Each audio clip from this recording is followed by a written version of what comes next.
argue the middle powers must act together because if we're not at the table, we're on the menu. Let's be honest about what just happened, because plenty of people will try to sand it down. Mark Carney stepped onto an international stage and did something most US allies no longer have the nerve to do. He stopped pretending. He didn't flatter American power. He didn't chant the usual lines about the rules-based international order. And he certainly didn't ask for permission. Instead, Canada did something far riskier and far more necessary.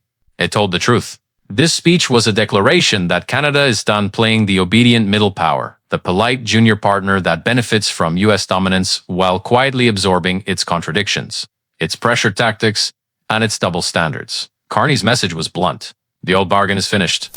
It seems that every day we're reminded that we live in an era of great power rivalry, that the rules-based order is fading, that the strong can do what they can and the weak must suffer what they must.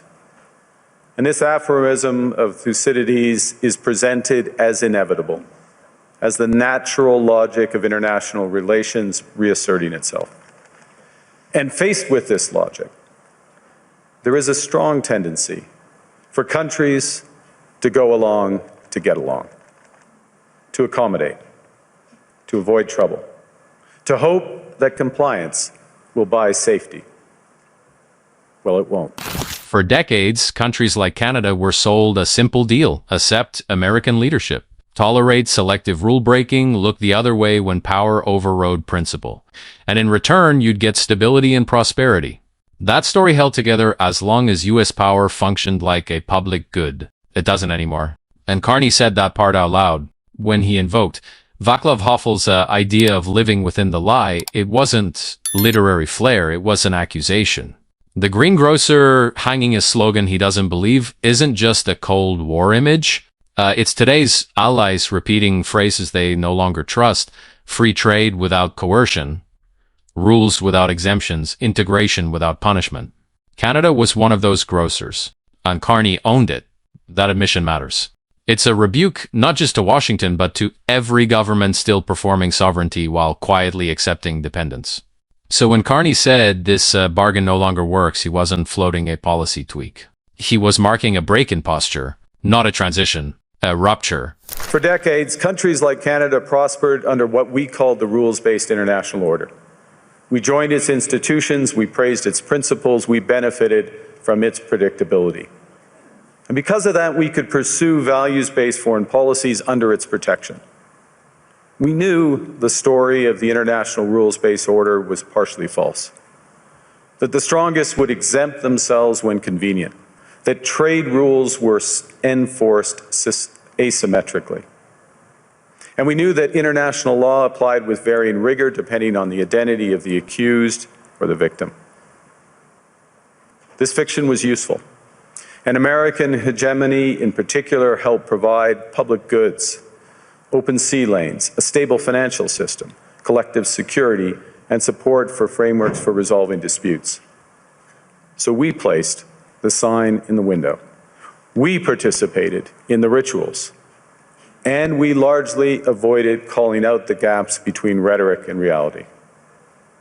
This bargain no longer works. Let me be direct. We are in the midst of a rupture, not a transition. Over the past 2 decades, a series of crises in finance, health, energy, and geopolitics have laid bare the risks of extreme global integration.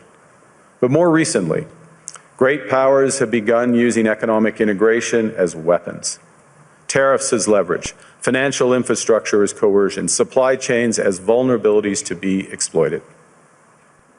You cannot live within the lie of mutual benefit through integration when integration becomes the source of your subordination.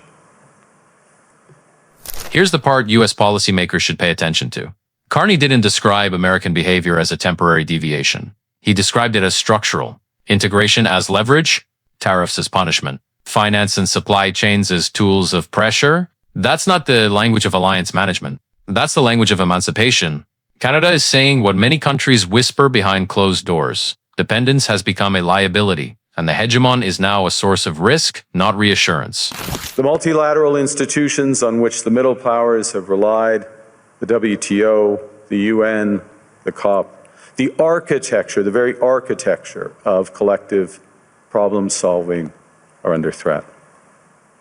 And as a result, many countries are drawing the same conclusions, that they must develop greater strategic autonomy in energy, food, critical minerals, in finance and supply chains. And this impulse is understandable. A country that can't feed itself, fuel itself, or defend itself has few options. When the rules no longer protect you, you must protect yourself. But let's be clear-eyed about where this leads. A world of fortresses will be poorer, more fragile, and less sustainable. And there's another truth. If great powers abandon even the pretense of rules and values for the unhindered pursuit of their power and interests, the gains from transactionalism will become harder to replicate.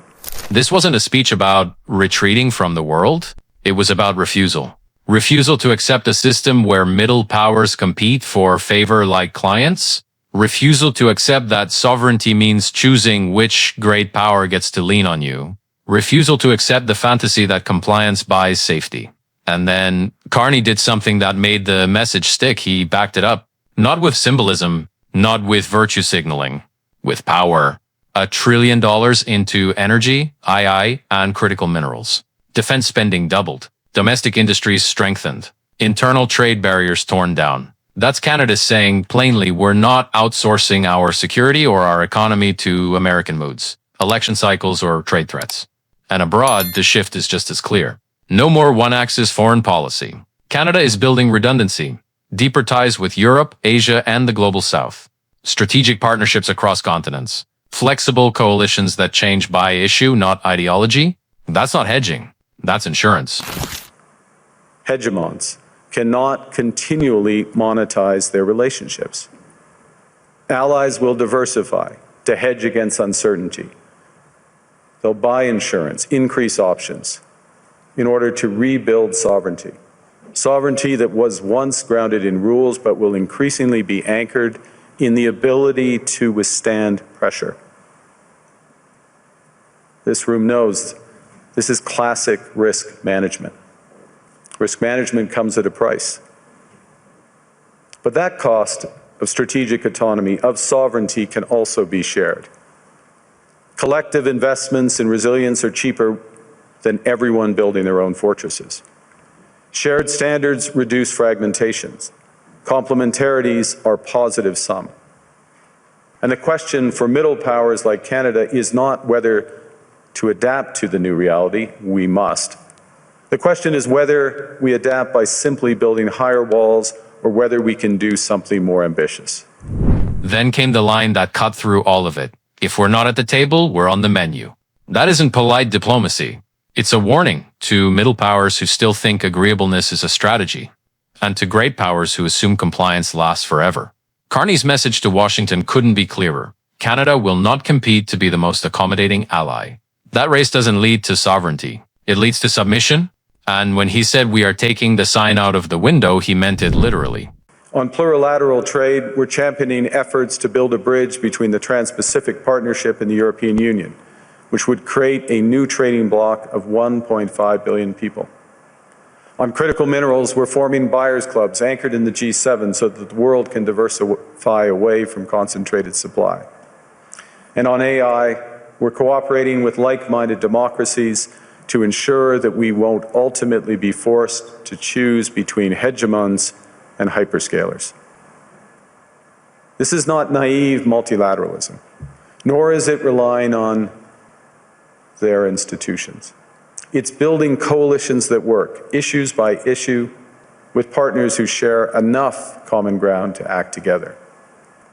In some cases, this will be the vast majority of nations.